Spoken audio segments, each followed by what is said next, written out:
Bonjour à tous. Et si je vous disais qu'il existe une marque en 2022 qui pourrait tout changer, vous diriez quoi? Bah moi, je dirais que tu mens. Tiens, t'es là, toi. Bah oui, tu croyais quoi? Oh, rien, je me disais qu'on n'avait pas vu la tronche de Rick Hunter depuis un moment.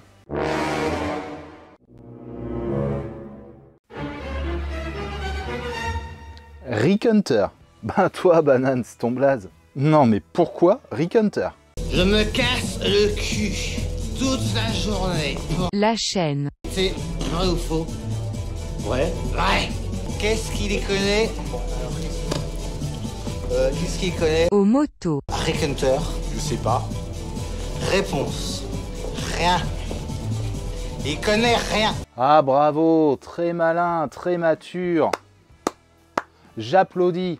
Moi je trouve ça marrant, ça te plaît pas? En attendant, moi, je ne mens pas aux abonnés. Mais je ne vous mens pas, je vais vous parler de UM Motorcycle qui en 2022 pourrait complètement changer la donne. Mais avant tout, générique.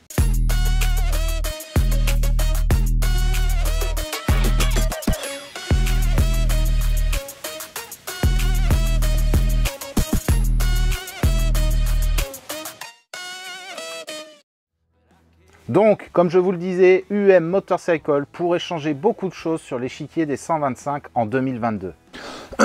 Menteur! Sérieux, arrête, j'ai même pas commencé. Pourquoi tu dis ça d'abord?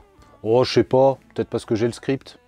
Ne l'écoutez pas, vous allez voir. United Motorcycle, UM Motorcycle ou encore UM tout court pour les intimes est une marque américaine. USA! USA! USA!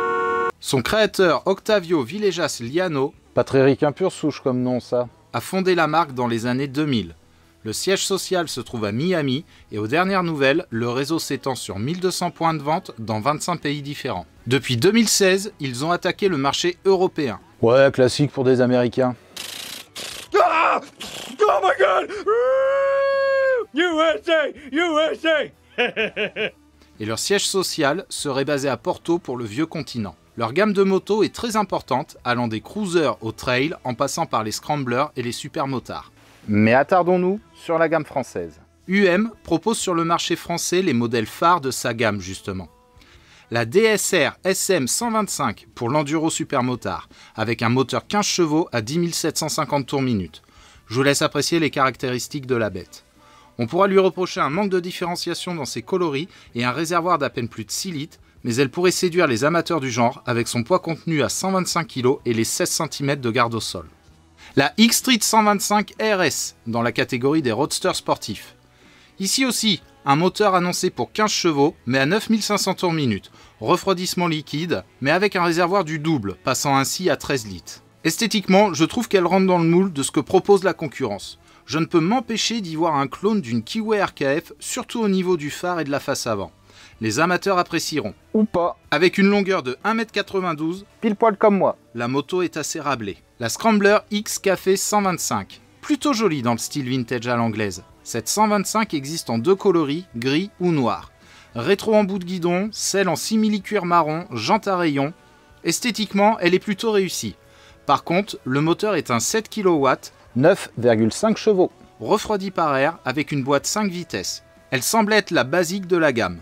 Bon, jusque-là, une gamme classique. Vous vous demandez sûrement où est la révolution dont je vous ai parlé. Tiens, bonne question, bah ouais, elle est où? C'est du convenu tout ça. Eh bien, nous y voilà. Vous êtes extrêmement nombreux à demander du trail ou du custom en nouveauté. On va donc commencer avec la DSR Adventure TT 125. UM nous propose ici un trail de 15 chevaux à 10 750 tours minute pour un couple de 11 Nm à 8000. Refroidissement liquide, boîte 6, pneus avant de 21 pouces et arrière de 17, hauteur de selle à 815 mm, garde au sol de 18 cm. Ce long trail de 2,18 m affichant 136 kg sur la balance pourrait en séduire plus d'un. Seul reproche sur le papier, un freinage couplé et une capacité de réservoir un peu juste de 11,2 litres. Esthétiquement, c'est plutôt pas mal. Sabot moteur, pot implanté haut, petite bulle. La face avant, malgré son bec de canard, est plutôt réussie. Vous noterez par ailleurs les protections au guidon. Honnêtement, je n'aime pas forcément la catégorie des trails, mais je le trouve beaucoup plus réussi que l'arrière-roue par exemple. Et enfin, que serait une marque ricaine qui ne proposerait pas de très beaux customs américains? Et là, UM comble toutes nos espérances avec ses 3 jolies propositions au style affirmé et différent. La Renegade classique, qui avec sa bulle et son 6 bar n'est pas sans rappeler les productions de Milwaukee.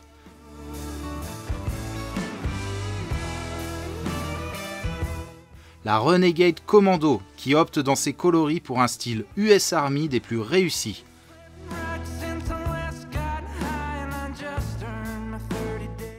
Et enfin, pour finir, la Renegade Vegas au style plus affirmé et sportif.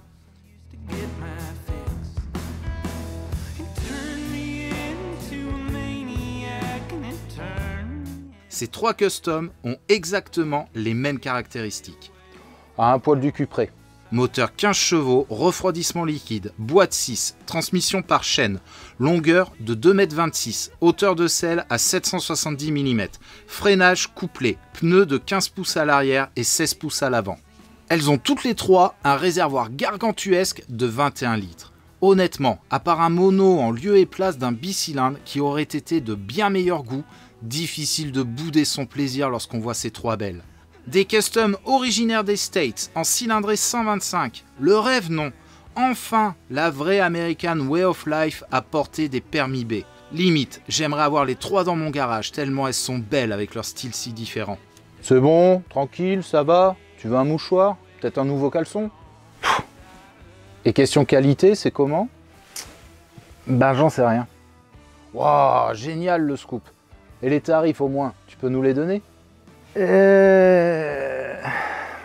Pour être franc, on n'a aucune info. Le distributeur belge s'occupant de la France semble avoir pris la diffusion récemment. Le site ne donne aucun point de vente, aucun prix et a été créé en septembre 2021. La page Facebook du distributeur est ouverte depuis juillet de la même année et elle est, comment dire... Pauvre, vide, néant, avec seulement 7 abonnés, dont nous. Et je vous parle même pas de leur Instagram. C'est clair que même si c'est tout frais, force est de constater qu'on n'a pas plus d'infos pour le moment. Mais la conjoncture post-Covid actuelle, au niveau mondial, peut expliquer certaines choses. D'autant plus que UM était présent au salon de Milan. Et lorsqu'on connaît le prix d'un salon comme celui de l'ECMA, c'est bien que la marque a des aspirations de développement européen. D'ailleurs, elles sont distribuées en Angleterre, en Espagne et au Portugal. Voilà donc une marque qui va être à suivre de près en 2022. Elle a réellement le potentiel de bouleverser le marché sur l'échiquier français des 125 en proposant une vaste gamme de motos au style différent. J'espère que cette vidéo vous aura plu. C'était Magnum, je vous dis à... Hop, hop, hop, hop, hop, hop. Tu vas t'arrêter là? Bah oui, c'est fini là. Pourquoi? T'es au courant que tu ne leur dis pas tout. Ok, très bien. C'est à mon tour alors. Prends-en de la graine et attache ta ceinture. Ou mets un casque. Je te l'accorde, la production de cette marque, surtout en custom, attire mon attention depuis un moment. Elle fait partie des marques peu connues en France, comme l'Ex-Moto, et mériterait une diffusion plus importante dans l'Hexagone. Et comme tu le dis si bien, la conjoncture de pénurie et de retard au niveau mondial, associée au fait que le distributeur en charge du marché français ait pris ses fonctions récemment, peuvent expliquer le manque de points de vente. Difficile de développer un réseau si on n'a pas de moto à vendre. Mais même si je ne suis pas journaliste professionnel, j'ai mené ma petite enquête.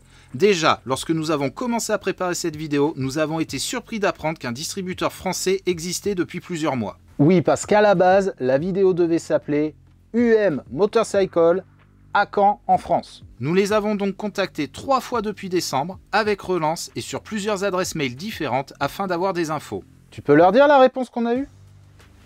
Aucune. Pardon? J'ai pas entendu. Aucune, tu le sais bien, ils n'ont jamais répondu à nos demandes de renseignements, même pas par un mail de politesse négatif. Waouh, bravo la com, chapeau le chargé de communication, on comprend mieux l'état de votre page Facebook. Autre souci, la disparité des informations. Sur leur site espagnol et portugais, les spécificités des motos font état d'un moteur à 12 chevaux et non 15, comme sur le site français. Assez étrange, non ? Oui, mais ça peut s'expliquer par le fait que le site français annonce les chiffres en norme Euro 5, alors que celui des Espagnols est toujours sur les normes Euro 4. Ou l'inverse, on n'en sait rien. Mais ce n'est pas tout. Même si les modèles de chez UM semblent leur être propres et qu'on ne les retrouve apparemment pas rebadgés sous une autre marque, ils ne sont en aucun cas fabriqués aux States. Ça la fout quand même mal pour un fabricant américain. Les motos étaient fabriquées jusque-là en Inde, mais suite à un litige concernant la qualité des pièces, l'activité de production a cessé. Actuellement, nous ne savons pas avec certitude où est localisée la production. Ça aussi, c'est une question qu'on leur avait posée par mail. Ça, en même temps, ça prouve qu'ils sont sensibles à la qualité de leurs pièces et de leurs produits. Je ne me prononcerai pas sur la qualité, justement. Sur le peu de retours que j'ai pu voir sur Internet, elle s'apparenterait à de la production chinoise type Leonhardt ou Mash. En attendant, tant que j'ai pas vu les motos, ok, mais des fabricants français, autrichiens, espagnols qui ont leurs usines en Chine, ça s'est déjà vu. Je vois pas où est le problème, c'est pas catastrophique. Bon, tu me laisses plus le choix, là. Le plus gênant dans mes recherches, c'est la découverte de l'approche limite frauduleuse de la marque concernant son image. Elle est autant américaine que moi, je suis cambodgien. Elle a beau avoir son siège social à Miami, la marque a ses origines en Colombie où elle a été fondée en 1951. Bon alors ça reste l'Amérique, mais l'Amérique latine.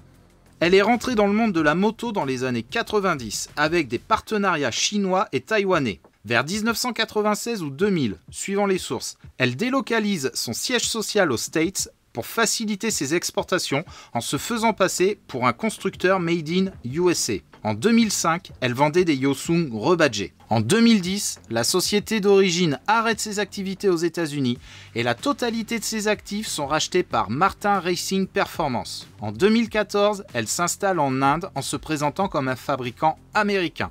En 2016, elle signe un partenariat avec Runner Automobile pour fabriquer des UM Runner au Bangladesh. Donc on a affaire ici à des motos indiennes ou du Bangladesh, dont la marque a le siège social aux États-Unis, mais a ses origines en Colombie avec des partenariats chinois à la base.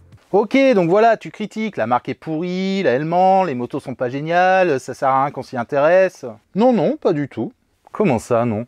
Bah non, UM Motorcycle vaut le détour et mérite qu'on s'y intéresse, ou du moins sur le papier. La marque propose un vaste choix de motos, et même si en France il semble qu'on n'aura droit qu'à 6 modèles, il en existe pas moins de 11 en Espagne, sans compter les scooters. Le style est travaillé, et étant amateur de custom, je rêve de pouvoir essayer la gamme Renegade. L'histoire de la marque m'importe peu, ainsi que le lieu de fabrication. Moi, ce que j'attends d'une marque, c'est un réseau développé, un service commercial réactif et un bon SAV. Si la qualité de production suit à minima et que le positionnement prix est réfléchi, c'est une marque qui a clairement de l'avenir.